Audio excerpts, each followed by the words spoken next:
Hello and welcome back to TUTV. I'm your host, Joe McCurdy. And I'm Sarah Moore. So this week is homecoming week. Joe, what are you looking forward to this week? Well, in the past, homecoming hasn't been, the most exciting for me, but my parents are coming in town for the first time in the last 4 years, so I'll get to see them. Have they not come to TU at all the whole time you've been at college? Well, they haven't come for a homecoming. Oh, okay. Haven't come for a homecoming. That's so exciting. Yeah. So my mom, my dad, and my sister will all be coming up from New York, or coming down from New York, and so we'll have a lot of fun. I'm excited for it.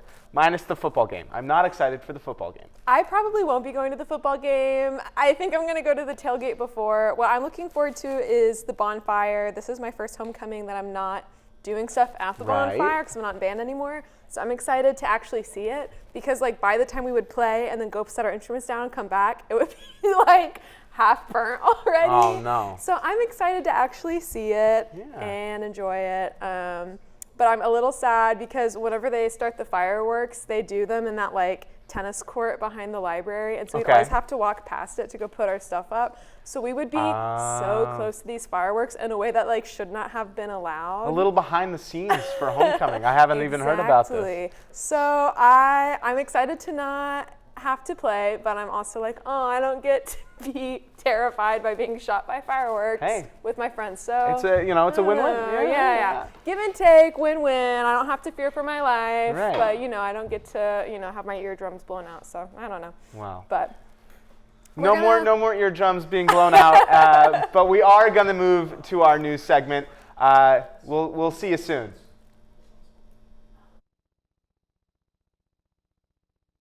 Hello, my name is Crisala, and I'm here today to tell you about all the events we have going on this week. On Wednesday, October 23rd, Little Blue House has its vegetarian lunch from noon to 1 p.m. From 1 to 2 p.m., CG has an English conversation group for international students to come and make friends and practice their English speaking skills. From 8 to 10 p.m., SAB hosts an event called Raging Cane, where students can relieve their stress from midterms by joining in such activities as smashing a car, plate throwing, and a paint splatter room. On Thursday, October 24th, Wesley Foundation hosts its free lunch from 11:30 to 1 p.m. From 2 to 4 p.m., students are invited to join the team to build a bonfire prepping for the famous TU homecoming tradition. From 5 to 7 p.m., the designer Alice J. Lee will give a public lecture for the opening of the exhibition in Alexander Hugh Gallery entitled We've Got So Much History.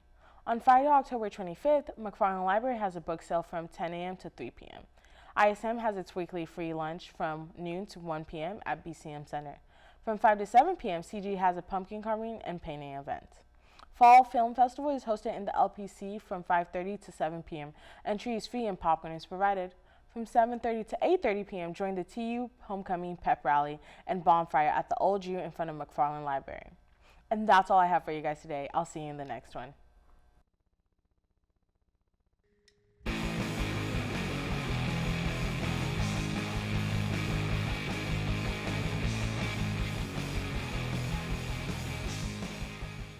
Welcome to TUTV. I'm Aristotle Orsini.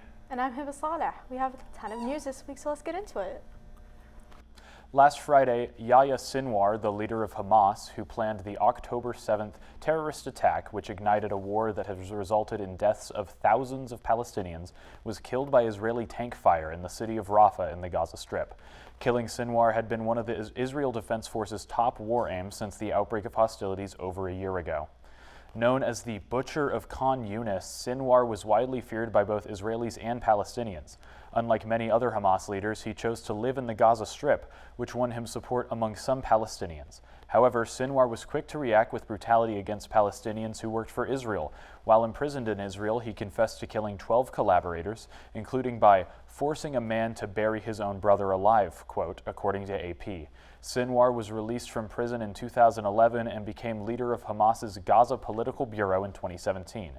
In August, he was named Supreme Leader of Hamas following the assassination of his predecessor, Ismail Haniyeh, also by Israel. Last Friday, millions of people lost electricity in Cuba when one of the country's largest power plants failed. Since then, the country has experienced 3 blackouts as attempts to restore the electrical grid have thus proved unsuccessful.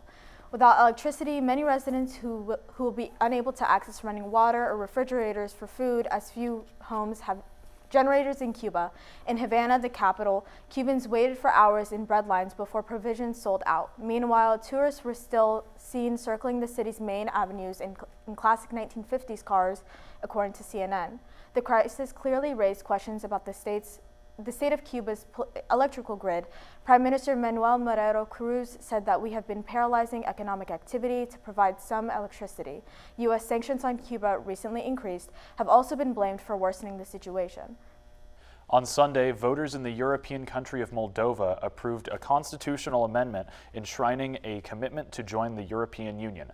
The vote, which passed by a 1% margin, was viewed by some as a decisive look to the West in a country caught between European and Russian influence. Also on the ballot was Moldova's presidency, where pro-Europe incumbent Maya Sandu emerged first from a field of 11 candidates but failed to secure the 50% of ballots required to avoid a runoff. Sandu will face the Russian-backed former prosecutor general Alexander Stoyanoglu, who won 26% of the vote in round one to Sandu's 42%. The success of the referendum marks a victory for pro-EU reformists in the face of what the European Union described as unprecedented interference by Russia. According to the Moldovan government, some 300,000 voters have been bribed by Russia and its proxies, including the breakaway state of Transnistria, which is internationally recognized as part of Moldova. A Sandu win in the upcoming presidential runoff could bolster the pro-West Party of Action and Solidarity's chances of retaining its parliamentary majority in the country next year. Thank you for joining us for the news. Let's move into our philanthropy package. Philanthropy has been in full swing at TU this October. Last week, the Lambda Chi Alpha fraternity held their annual Pumpkin Fest philanthropy event, featuring a variety of pumpkin and fall-themed yard games. Teams of TU sororities were paired with Lambda members and participated in pumpkin bowling, tug-of-war, and egg toss, and pumpkin pong. The teams also had the opportunity to dress up Lambda members in pink costumes, which were put on full display during the fashion show finale. It proved a joyful afternoon of fun games and some truly impressive painting work, with the proceeds from the event's sign-up fee supporting the charity Feeding America. For TUTV, I'm Michael Searles.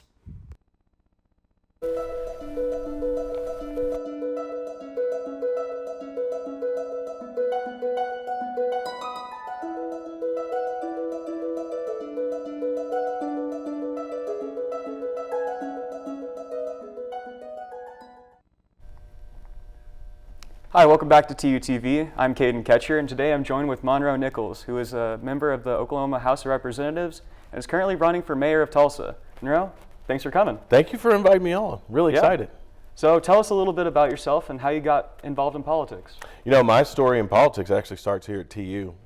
So I was here as a student athlete from 2002 to 2006, and it was really that experience here at TU that got me involved in local politics. My first job out of college was in the mayor's office, and then kind of the rest is history.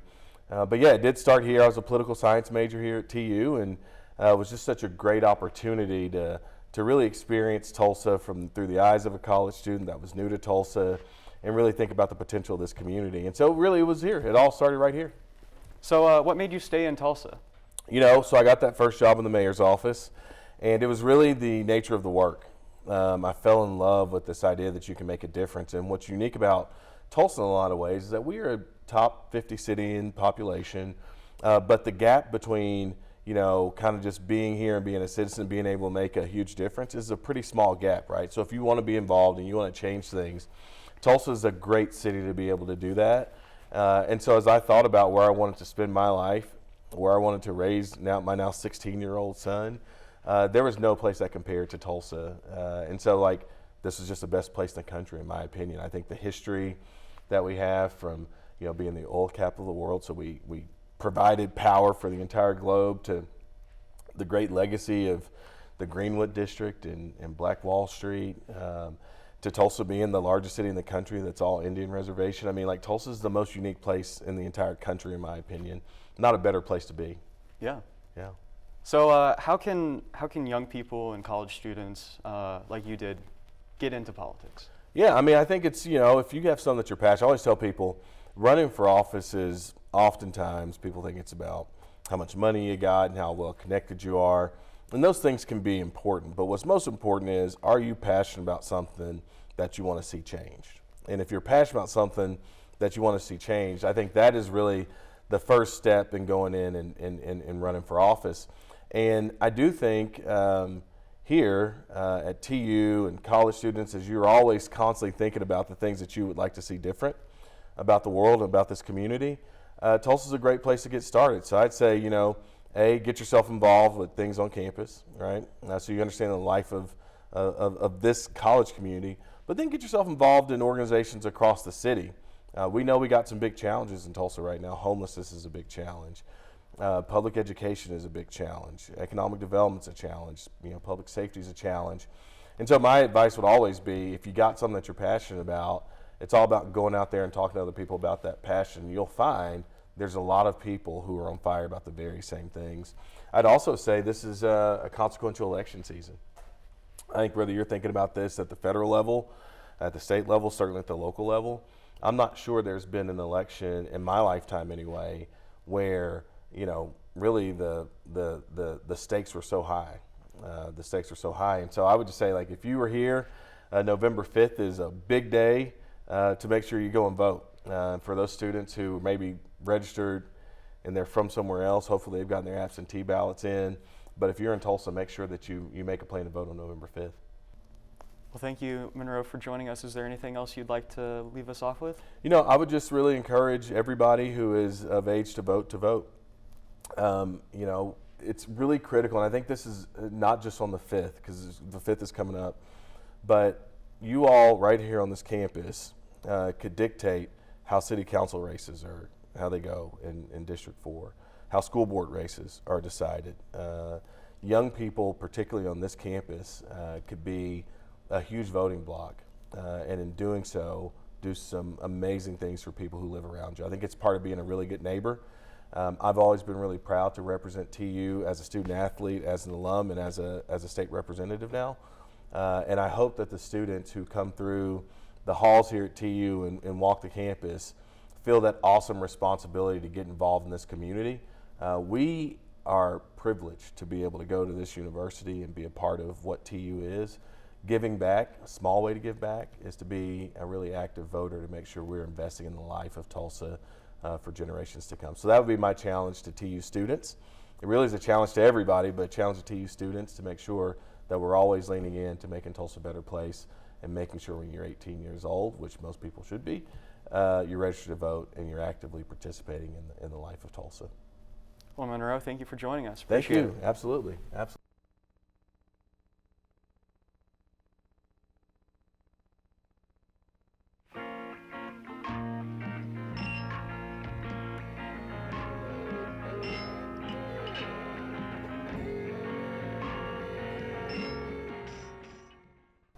Hello and welcome back to the desk. I'm Bruce Bigler. And I'm Avery Jamerson. We have a lot of entertainment news going on campus this week, so let's get right to it.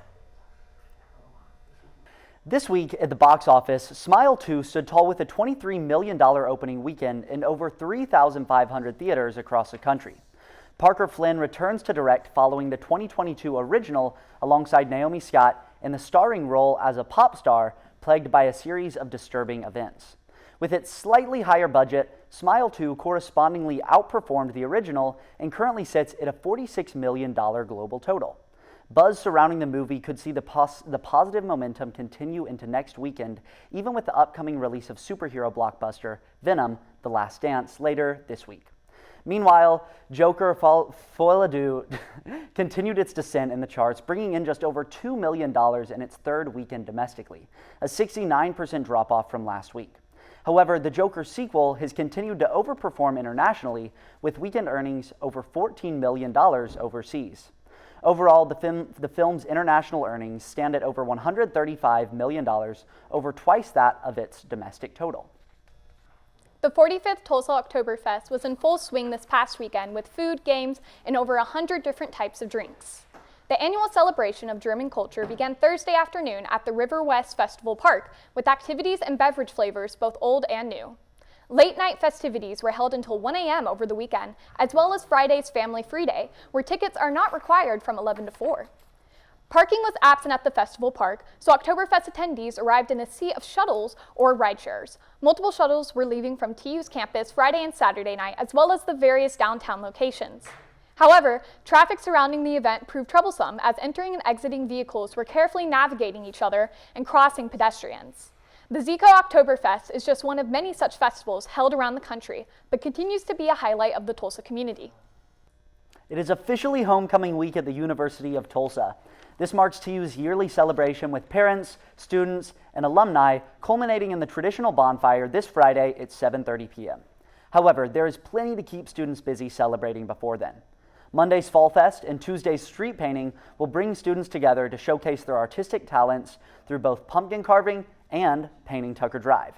On Wednesday, students get the hard-earned opportunity to relieve some midterm stress at the Raging Cane event, which will feature plate throwing and a car smash arena.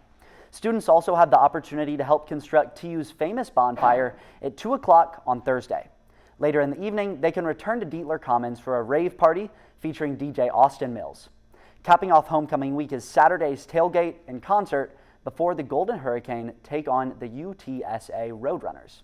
It is certainly a packed week, but one of fun and enjoyment for students looking to relax after the undoubtedly busy midterm season.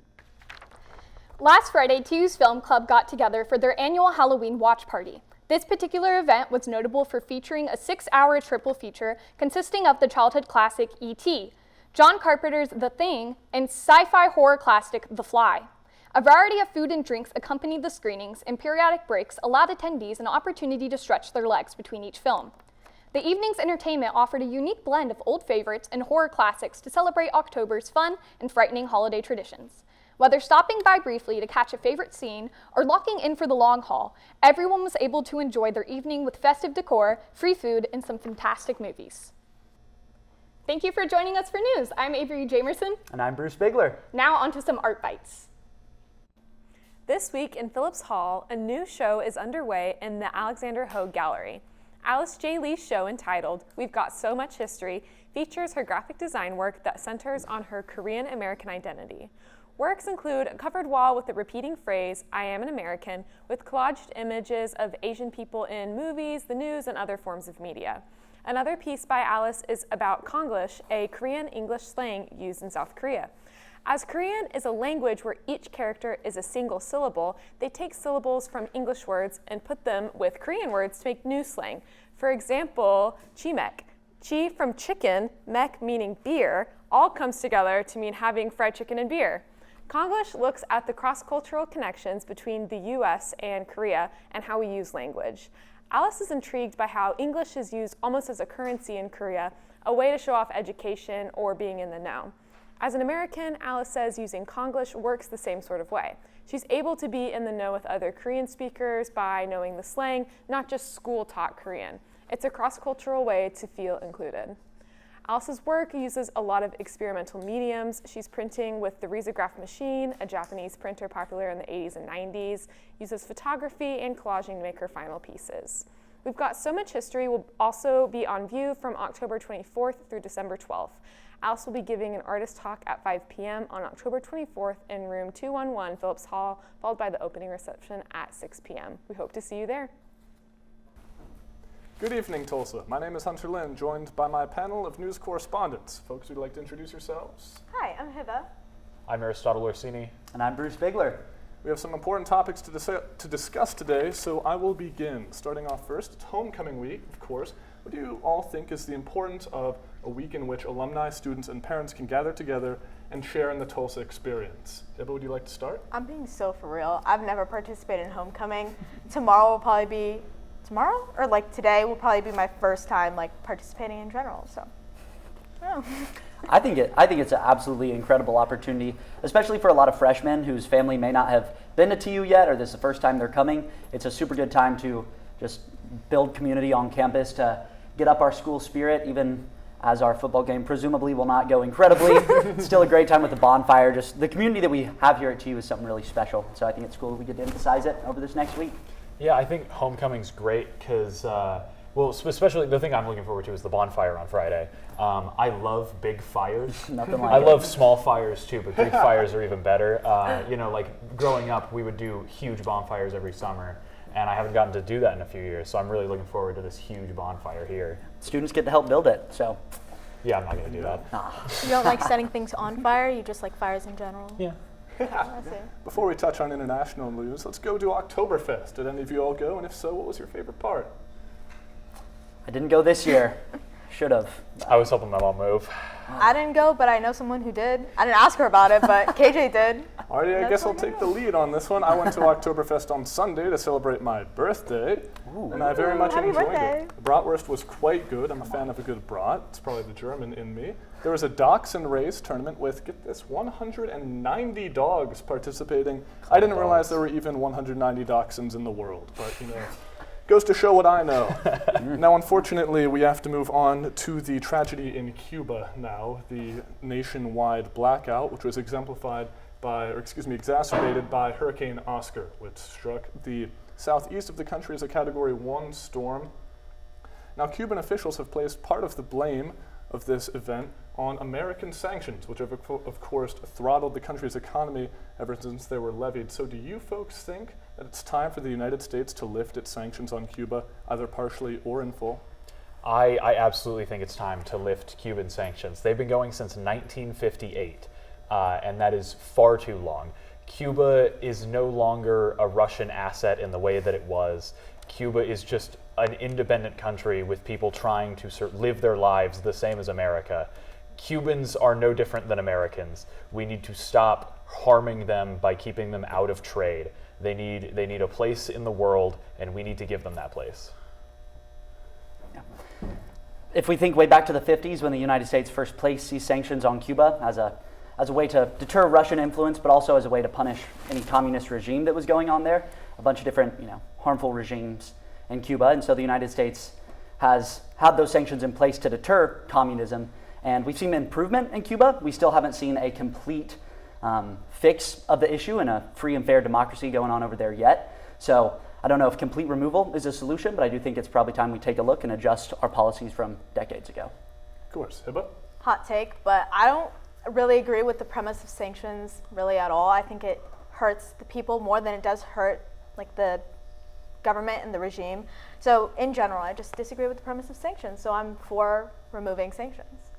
Sure, and especially some might say because Cuba is not a current military enemy, the question can be raised of whether sanctions are even an effective way to provoke regime change, which, considering that they've been in place for over almost 70 years, and no such regime change has taken place, one can assume that they are not doing their job. Moving on now to Russian election interference in Moldova. We've seen this time and again, especially in Eastern Europe, where a country that seeks to turn to the West, or more specifically to the European Union, faces hundreds of thousands of corrupt votes, perhaps paid off by Russia. Of course, in countries such as the US, that interference comes more often in the form of technological harm, such as Russian bots that are spreading misinformation and disinformation, including in the run-up to our presidential election. So is it time to take an even more serious look at Russian election interference and try to take more active steps to dissuade President Vladimir Putin and the Russian state from attempting to exert their control over other democracies?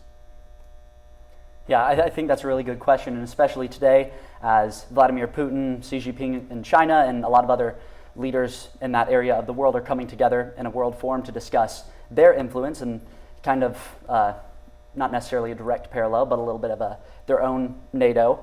And we're seeing those other countries try to hold on to power and try to exert world influence. I think naturally they're going to want to play a part in America as well. I don't think we've seen necessarily much proof of Russian election interference, especially not in this election. And so I'm personally not too worried about what's going on right now, but if proof were to arise, and that would be something that we need to take action on, I think the United States should handle that in tow. I don't particularly have anything else to say. I think Bruce covered it really well. Yeah. I agree. Well, it is good to hear, of course, that EU referendum in Moldova, despite an alleged 300,000 bought Russian votes, did pass by a very slim margin of around 15,000. which is good to hear for those who are in favor of expanding the European Union and bringing Moldova, which is one of Europe's smallest and poorest countries, more closely in tie with some of the strong economies and democracies of the West. Now, unfortunately, that is all we have time for today. I'd love to continue some of this discussion at a later date. Thank you very much, Bruce, Heba, and Aristotle. As for me, I'm Hunter Lin with the news panel, and we will see you next week.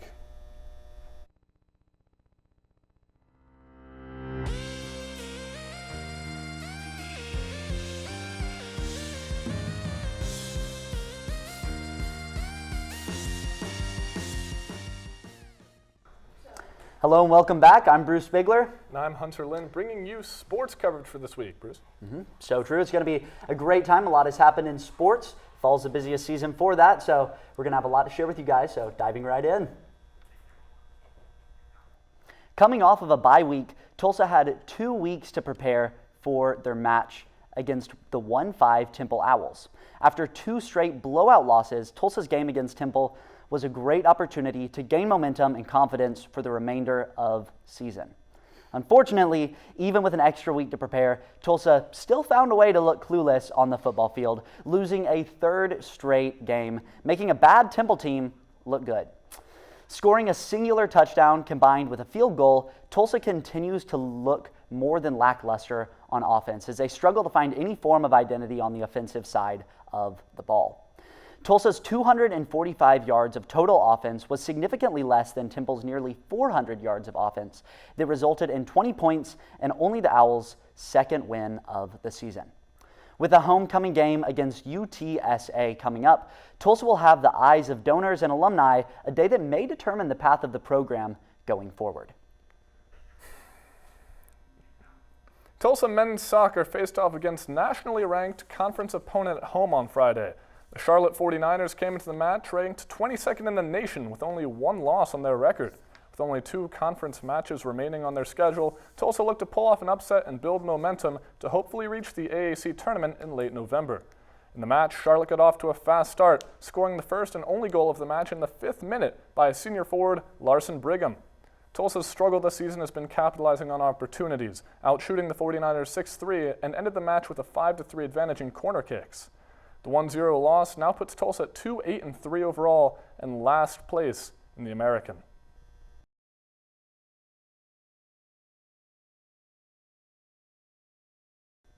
After the men's loss to the 49ers, the Lady Golden Hurricanes looked to avenge the loss as they also faced off against Charlotte on Sunday.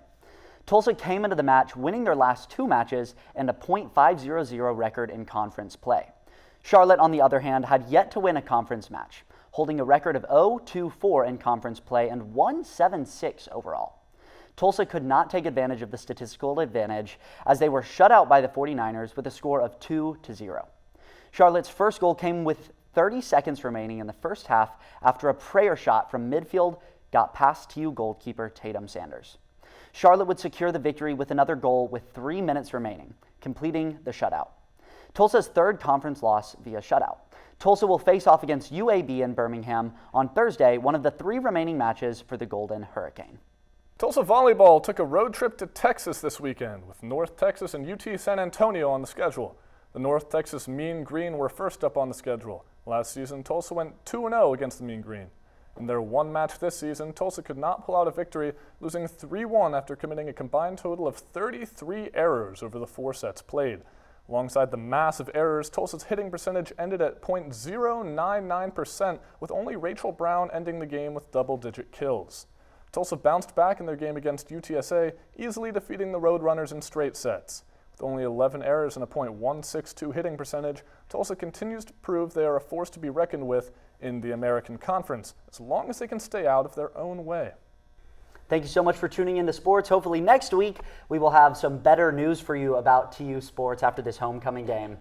Well, you can hope, but I think with only 275 yards, Tulsa's football is really putting the offensive in offensive play right now. What do you think, Bruce? I think that's a very clever way to put it, Hunter. But, you know, there's always hope. If Temple can come out of their loss streak and pull a win, maybe the same is true for us, too. My fingers are crossed, Bruce, because the eyes of the world, the Tulsa world at least, will be watching on Saturday. Saturday? Sunday? We'll be watching. I don't even follow the schedule anymore. What does that say? Yeah, all things good and hopeful for the TU football team and all other sports teams. Be sure to tune in next week to hear more updates. Yep.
And welcome back to the host chairs, I guess. We don't have a desk anymore.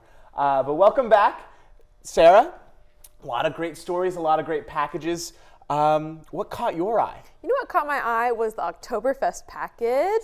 Yes. This was my second year going to Octoberfest. I went on Thursday night. It was a lot of fun. Yeah. I caught things from the Glockenspiel. They were throwing hats. Yeah. I took a ski shot. A ski shot? I took a ski shot with some strangers who paid for it. See, and that's I had a great time. Right? That's the beauty of Octoberfest. You really get to do things that you've never really thought you were going to experience. But it's a magical atmosphere, and anything can happen, really.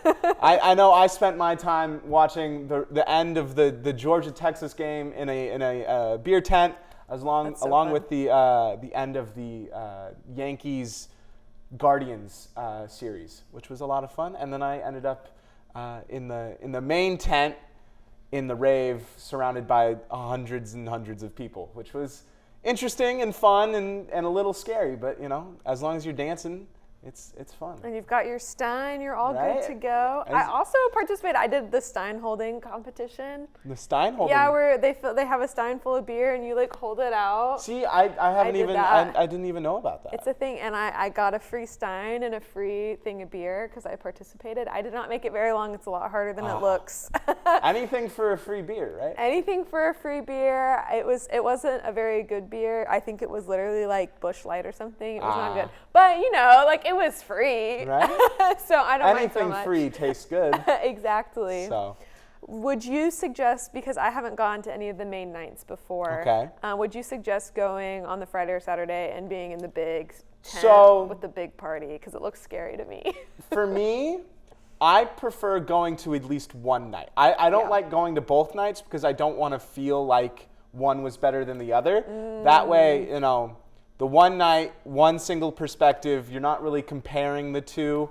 And it just, for the energy overall, I mean, I'm not one that can, stay out super late. So one night of fun is really enough for me. I feel like I'm getting old. I feel the same way. I need to be in bed by 11. But for Oktoberfest, I'll make an exception. Yeah. But Well, I didn't realize that it's open to like 2 in the morning on Saturday. Oh, yeah. And I was Oh, like, yeah. I could not stay out that late. Yeah, I ended up leaving at around 1:30. That's pretty good. And the TU shuttles were really great. We had about 200 or so TU students waiting for one singular bus. Oh, they need to rethink that. I mean, yeah, maybe. But I mean, at least they have it for us. Yes, You know, at least it nobody's drunk mitigates driving, the risk that a lot of TU students may or may not Of course. take. Well, But, hopefully I will make it out to the Saturday or Friday night next year. that means we would have to come back as Yes. graduates and alumni. Right, But- so hopefully alumni party for me next year. But that is all that we have time for today. Thanks you guys so much for joining us, and we'll see you next week. See you soon.